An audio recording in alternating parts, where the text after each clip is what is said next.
बोलिए राजा रामचंद्र भगवान की जय, श्री गौरी गोपाल भगवान की जय, गंगा मैया की जय, प्रयागराज की जय, महाकुंभ महापर्व की जय, जय जय श्री राधे श्याम।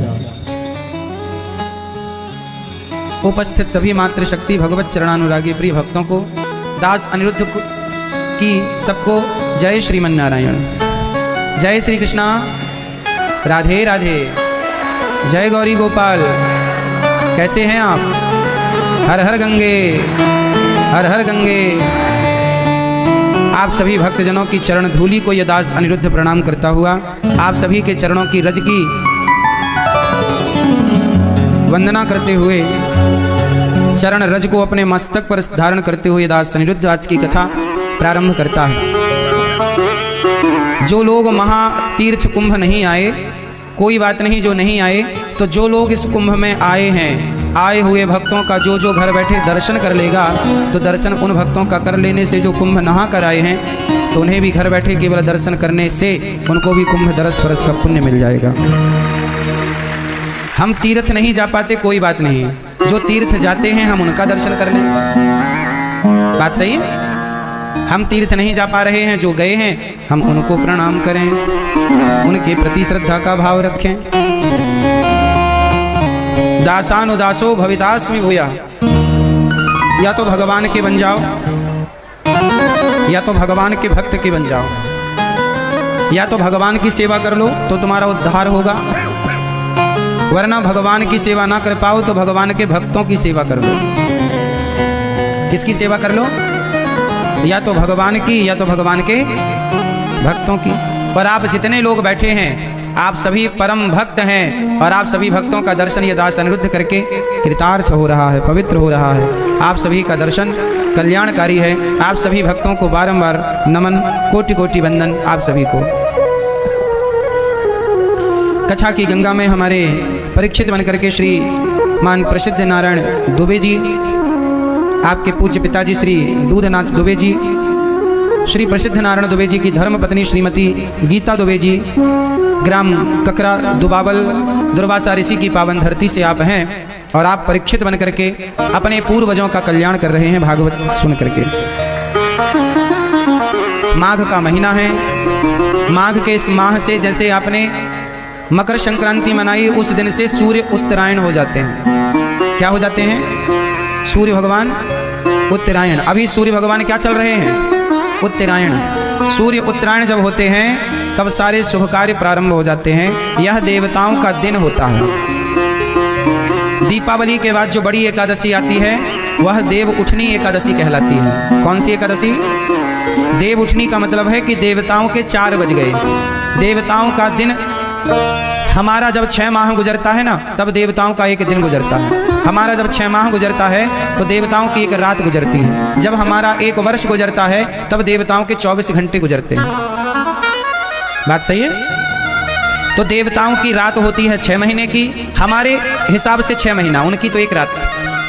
तो अभी सूर्य जब दक्षिणायन होते हैं तो देवता सो जाते हैं। देव शयनी एकादशी आती है तो देवता शयन कर जाते हैं। फिर देव उठनी एकादशी आती है दीपावली के बाद कार्तिक में, तो देवता उठ जाते हैं। उठ जाना मतलब 4 बज गए ना, तो हम उठ जाते हैं 4 बजे, 4:30 बजे। तो देवताओं का भोर होता है 4 बजे सुबह, देवता उठ गए। अच्छा, उठ गए ना। अब जब देवता उठ गए तो नहाते धोते वो कहाँ नहाने आते हैं? संगम, यहीं प्रयाग। और जब प्रयाग आते हैं और उनका सूर्य भगवान का जल चढ़ाते का टाइम होता है, जब सुबह होती है, तब यहाँ पर मकर संक्रांति आ जाती है। और जब देवता आते हैं तो हम दुनिया वालों को भी पता लग जाता है देवता आए हैं, तो हम लोग भी संगम की तरफ भाग भाग के संगम में डुबकी लगाते हैं। उसी को कहते हैं माघ मेला। क्या कहते हैं? माघ मेला। यहाँ माघ मेला हर वर्ष लगता है। इतना बड़ा मेला जो आप देख रहे हैं हर साल लगता है, थोड़ा इससे छोटा, लेकिन ये 12 साल में जो एक बार कुंभ आता है ये विशेष है। वरना ऐसा माघ स्नान तो यहाँ हर वर्ष होता है, हर वर्ष माघ आता है, मकर संक्रांति। तो देवताओं का दिन अब से स्टार्ट हो गया। देवताओं का क्या हो गया? दिन, सुबह हो गई। तो देवताओं की जब सुबह होती है तो क्या क्या होता है?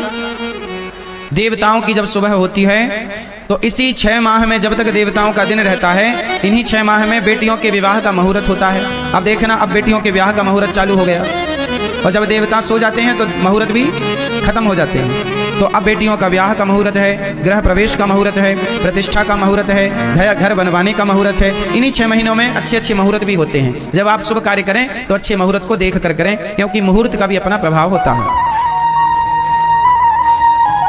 तो हमारे यहाँ कोई भी शुभ कार्य होता है तो वह इसी समय होता है। इसी समय जब आप कोई भी शुभ कार्य करते हैं तो देवता उस हर कार्य के साक्षी होते हैं। और जब देवता सो जाते हैं और तब आपने पुण्य किया तो साक्षी कौन होता है? तब के लिए साक्षी होते हैं गोपाल जी, इसलिए उनका नाम है साक्षी गोपाल। कौन है? कौन है? जो आप दान करते हो। जैसे प्रयागराज में करोड़ों लोग दर्शनार्थी आ रहे हैं, गंगा डुबकी लगा रहे हैं, और उन गंगा डुबकी लगाने वाले भक्तों को गौरी गोपाल की तरफ से, आप सभी भक्तों की तरफ से अन्न क्षेत्र बांटा जा रहा है, अन्नदान हो रहा है। आज हमारे जयपुर से भैया श्री डीपी मीणा जी, चील गाड़ी वाले, उन्होंने कहा कि गुरुजी, प्रयागराज संगम में इतना बड़ा महापर्व चल रहा है तो हमारी पूज्य माता जी और हमारे पूज्य पिताजी की ओर से भी यहाँ पर भक्तों को, जो गंगा नहाने वाले भक्त हैं, तीर्थ यात्रा करने वाले भक्त हैं, उनको हमारी माता और पिताजी की स्मृति में उन्हें भरपेट भोजन कराइएगा, उनको भोजन बांटिएगा, ताकि हमारी पूज्य माता जी और पिताजी तो आनंदित हों ही सही, लेकिन ये पुण्य आपको और आपके पूरे परिवार को सुख देने वाला है। तो हमारे डीपी मीणा जी, उन्होंने 1 लाख रुपए दे करके हजारों भक्तों को अन्नदान देने का संकल्प लिया। ये शुभ कार्य करने का अवसर है ना, बार बार ये मौके भी तो नहीं मिलते। तो जब आप कोई भी पुण्य करते हो अपने माता के लिए, देखो कोई भी शुभ कार्य करो ना, तो आप अपने माता पिता का नाम लेते हैं ना, तो वो पुण्य माँ बाप को तो मिलता है, लेकिन हमें भी मिलता है, हमारे बच्चों को भी मिलता है। वो पुण्य सबको प्राप्त होता है। एक अन्न का दाना भी कोई दान करे तो वह एक अन्न का दाना, एक अन्न का कण, वह सबको पुण्यात्मा बनाएगा।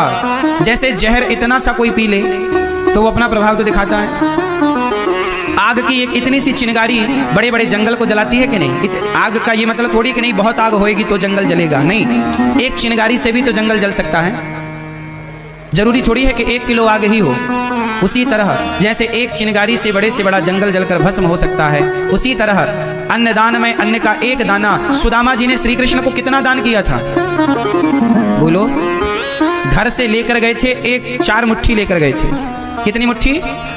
सुदामा जी कृष्ण को कितनी मुट्ठी? 4 मुट्ठी लेकर गए। 4 मुट्ठी चावल लेकर गए, तंडुल लेकर गए, जिसे सामान्य भाषा में आज हम लोग पोहा कहते हैं ना, चिवड़ा। 4 मुट्ठी चिवड़ा लेकर के गए सुदामा जी, और 4 मुट्ठी में भगवान ने खाया कितनी मुट्ठी? केवल 1 मुट्ठी। 1 मुट्ठी स्वयं भगवान खाए, बाकी की 3 मुट्ठी रुक्मणी जी को दिया, कहा सब में बांट दो।